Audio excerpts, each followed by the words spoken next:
What's up y'all, it's Jeremy G, and my new 6th generation iPad Pro just got here in the mail. I'm planning to make a lot more long form video this year, primarily working with 4K to 5.7K footage, so decided to invest in one of these primarily as a content creation tool. Since it has an M2 chip, which is designed to handle graphically intensive tasks, I imagine it's going to be able to process my footage very quickly and also be a more enjoyable editing experience with the larger screen size, since prior to this, I have been creating everything with just my iPhone. With that said, let's go ahead and unbox it and try it out together. Alright guys, let's do it. Moment of truth, here we go. Ooh, all right. I like that it's very protected because, yeah,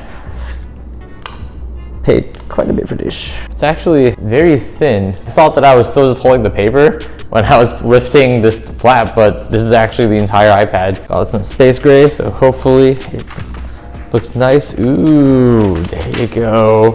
Yes, sir. As you can see, I got the little engraving option done with the handle, of course. Font is pretty small, but it's nice to have as a little watermark. And wow, yeah, I'm still very surprised with just how thin the iPad Pro is. Like, this is very, very thin. Like, I can see that this would be very easy to travel with, and will fit in a backpack very nicely. This is my first iPad Pro, and I'll say that it also is surprisingly light. Like, this actually feels like a classic, I guess, analog tablet where you would have this like cardboard thing that you would put paper on and write with a pencil. Comes with a standard walkthrough guide, tips for how to use it. Apple stickers, of course. Comes with the charging cable.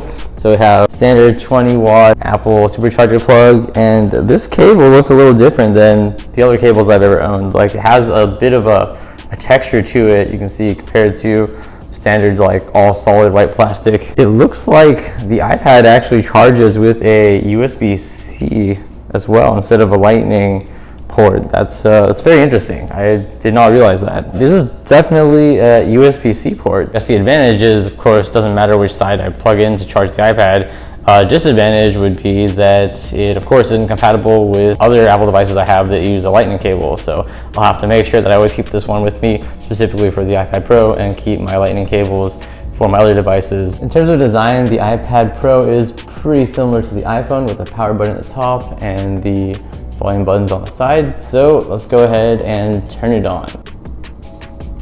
Oh yeah, that booted up pretty fast. I'm gonna go ahead and set this up and play around with editing a bit, and then share my thoughts, and we'll walk through it all together. All right, so it's now been about a full week since I purchased, set up, and have been using my iPad Pro primarily for content creation, and it's been pretty great so far. I've been really impressed by how responsive the iPad Pro is when navigating through different applications, and can really notice the generational differences between this 6th generation iPad Pro and my iPhone 12 Pro Max, which I'm currently filming this on and that I still use to shoot almost all of my content. I haven't tried shooting content directly using the iPad camera yet, but it does also shoot up to 4K 24 frame footage unless you're filming in slow-mo, in which case it is 1080p and up to 240 frames per second. What I have been doing, however, is continuing to film with my iPhone using my pre-existing setup and simply using AirDrop to transfer the files from my phone to my iPad for video editing, which is already a very quick and efficient process because when you're using AirDrop between two devices that you own and are associated with your account, it'll automatically drop the files over without having to accept the request on either side, which is also why I haven't tried the iPad camera out yet, because this current process is already very, very seamless. Editing videos on my iPad has been great and has been a huge upgrade experience from just using my iPhone, especially when it comes to editing longer form videos. Since the iPad Pro has a much bigger screen than an iPhone, you of course have more real estate for editing and are able to see your footage in much finer detail and perhaps catch some things that you might not see or notice if you're just editing on your phone. Also, I've noticed that when using the Apple Pencil to edit video footage, you do seem to have much finer control over the timelines and clips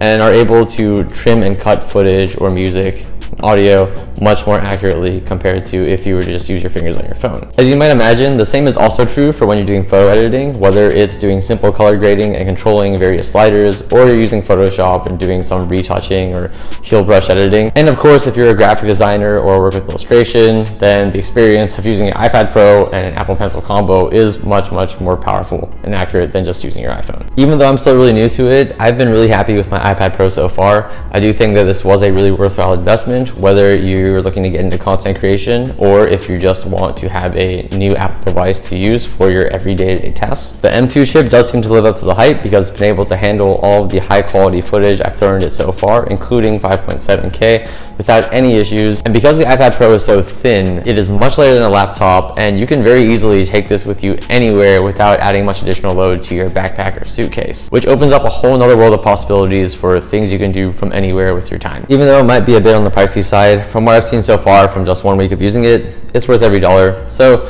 there's no need to overthink things too much. Just pick up an iPad Pro for yourself and you won't regret it.